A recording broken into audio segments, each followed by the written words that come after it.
చాలా మందికి సువార్త అంటే ఏంటంటే తెలుగు భాషలో వింతైన నిర్వచనం తయారు చేసి, సు అంటే మంచి, వార్త అంటే సమాచారం.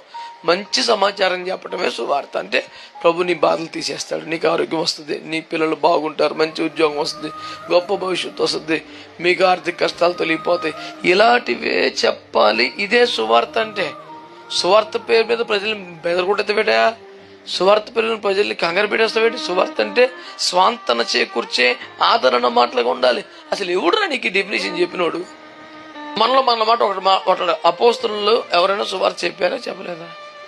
వాళ్ళు చెప్పదు. ఏడదాకా వచ్చింది అపోస్తలుగా అపోస్తలు చెప్పిన సువార్తలు ఒక్క దగ్గర నీ నొప్పులు తగ్గును, నీకు డబ్బులు వచ్చును, నువ్వు పేన సుఖంగా ఉంటది అని ఒక్కరు చెప్పారా?